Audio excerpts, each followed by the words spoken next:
మేడిగడ్డ మేడిపండు అని తేల్చేశారు మంత్రులు. ఒకటి కాదు, రెండు కాదు, 3 బ్యారేజీలు డ్యామేజ్ అయ్యాయని చెప్పారు. దీనివల్ల 1,00,000 కోట్ల ప్రజాధనం గోదావరి పాలైందని పోస్టుమార్టం రిపోర్ట్ ఇచ్చారు. కాళేశ్వరం అక్రమాలపై ఖచ్చితంగా విచారణ జరిపిస్తామని అన్నారు మంత్రులు. కాళేశ్వరం ప్రాజెక్టులో భాగంగా నిర్మించిన మేడిగడ్డ బ్యారేజీని 5 మంత్రుల బృందం పరిశీలించింది. ఈ టీంలో మంత్రులు ఉత్తమ్ కుమార్ రెడ్డి, శ్రీధర్ బాబు, పొన్నం ప్రభాకర్, పొంగులేటి శ్రీనివాసరెడ్డి, కోమటిరెడ్డి, ఎమ్మెల్సీ జీవన్ రెడ్డి, ఎమ్మెల్యే వివేక్ ఉన్నారు. వీరంతా మేడిగడ్డ బ్యారేజ్ ని పరిశీలించారు.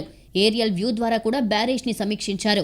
ప్రాజెక్టుపై మంత్రులకు పవర్ పాయింట్ ప్రజెంటేషన్ ఇచ్చారు నీటిపారుదల శాఖ అధికారులు. ఆ తర్వాత మేడిగడ్డ బ్యారేజ్ పైకి వెళ్లి కలిగెదిరిగారు. దాంతోపాటు అన్నారం బ్యారేజ్ ని కూడా పరిశీలించారు. మేడిగడ్డ డిజైన్, నిర్మాణం, నిర్వహణలో లోపాలు ఉన్నాయన్నారు మంత్రి ఉత్తమ్ కుమార్ రెడ్డి. మేడిగడ్డ ఒక్కటే కాదు, అన్నారం, సొందిళ్ల బ్యారేజ్లు కూడా డేంజర్ జోన్లో ఉన్నాయని చెప్పారు. కాళేశ్వరం ప్రాజెక్టు కోసం 93,000 కోట్లు ఖర్చు పెడితే దానివల్ల ఇప్పటి వరకు పారిన ఆయకట్టు 1,00,000 ఎకరాలు కూడా లేదన్నారు. ఈ ప్రాజెక్టుల కోసం చేసిన అప్పుకు ఏడాదికి 10,000 కోట్ల వడ్డీ కట్టాల్సిన పరిస్థితి వచ్చిందన్నారు ఉత్తమ్. అంటే గత ప్రభుత్వం ప్రజాధనాన్ని ఎంత వృధా చేసిందో గమనించాలని చెప్పారు. ఇప్పటికే 3 ఫౌండేషన్లు దెబ్బతిన్నాయని, భవిష్యత్తులో ఇంకెన్ని దెబ్బతింటాయో కూడా తెలియని పరిస్థితి ఉందంటూ ఆందోళన వ్యక్తం చేశారు మంత్రి ఉత్తమ్ కుమార్ రెడ్డి. ప్రాణహిత చేవెళ్ల కట్టి ఉంటే 16 లక్షల ఎకరాలకు నీరు అంది ఉండేదని చెప్పారాయన. డిజైన్ లో గాని, నిర్మాణంలో గాని, ఆపరేషన్ మెయింటెనెన్స్ గాని సీరియస్ లోపాలు జరిగి మూడు బ్యారేజెస్ కి ఇప్పుడు ప్రమాదంలో ఉన్నాయి. దీంతోని ఆ 1,00,000 కోట్ల పెట్టుబడి నాన్ ఆపరేషన్ అయిపోయింది. అంటే తెలంగాణ ప్రజలు సంవత్సరానికి 10,000 కోట్లు ఇంట్రెస్టే కట్టాలి. ఏది ప్రాజెక్టుల మీద ఇంట్రెస్టే కట్టాలి, మళ్ళీ ప్రిన్సిపల్ కూడా కట్టాలి. ప్రాజెక్టు నుంచో నీళ్ళు వచ్చే పరిస్థితి లేదు.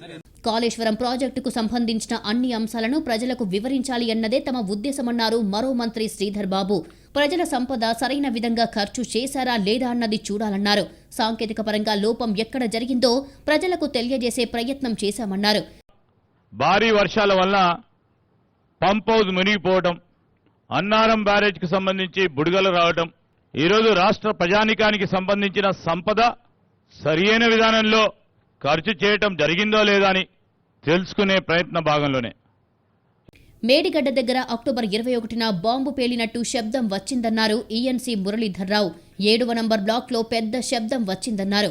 20వ నంబర్ పియర్లో సమస్య వచ్చినట్లు తెలిపారు. పెద్ద శబ్దం రావడంతో బాంబేమైనా పేలిందేమో అనే కోణంలో ఫిర్యాదు చేశామన్నారు. పోలీసులు ప్రాథమిక విచారణ చేసినట్టు కూడా తెలిపారు మురళీధర్రావు. ఫస్ట్ టైం విన్న చప్పుడు, బాంబు మోత మాదిరి చప్పుడు విని అటువంటిది కూడా ఏమైనా ఉండొచ్చు అనే అనుమానం వ్యక్తం చేయడం జరిగింది. అది కూడా ఇన్వెస్టిగేట్ చేయండి అన్నారు. పోలీసు వాళ్ళకు కూడా మా డిపార్ట్మెంట్ వాళ్ళు కంప్లైంట్ చేయడం జరిగింది. గ్రావిటీ వదిలేసి లిఫ్ట్ ఎంచుకోవడమే తుగ్లక్ చర్య అన్నారు మంత్రి కోమటిరెడ్డి వెంకటరెడ్డి. నాసిరకం నిర్మాణం చెయ్యలేమని సెలవు పెట్టి వెళ్లిపోయి ఉండాల్సిందంటూ ఈఎన్సీ మురళీధర్రావుపై ఫైర్ అయ్యారు కోమటిరెడ్డి. ప్రజల సంపద కాపాడాల్సిన బాధ్యత లేదా అని ప్రశ్నించారు మంత్రి కోమటిరెడ్డి. ఎవరైనా కిందికి పోయే గ్రావిటీ పోయి కింద పోయే వాటరు కింద 3 బ్యారేజ్ కట్టి పైకి తీసుకొచ్చి కిందికి వదిలిపెట్టడం అదొక తుగ్లక్ చర్య. అది ఏంది పని? అది మీరు ప్రజెంటేషన్ చూసిన తర్వాత మీరు అప్పుడే లీవ్ పెట్టి వెళ్ళిపోవాలి. మీరు యాక్చువల్గా నేను ఐఎమ్ ఆస్కింగ్ స్టేట్ క్వశ్చన్. ఇది మీ గవర్నమెంట్ అంటే అప్పటి గవర్నమెంట్ అయినా ఇప్పటి government wear the custodian of the public property, public money. వాళ్ళని కాపాడాలి. మేము ఏం పిచ్చి ప్రాజెక్ట్ ఇది? ఏం చేసింది మీరు ఇలా? మేడిగడ్డ బ్యారేజ్ నిర్మాణంలో లోపాలపై సీఎం రేవంత్ రెడ్డికి నివేదిక ఇస్తామని తెలిపింది మంత్రుల బృందం. వాటిపై జ్యుడిషియల్ ఎంక్వైరీ చేయిస్తామన్నారు. తప్పు చేసిన వాళ్లు తప్పించుకోలేరని స్పష్టం చేశారు.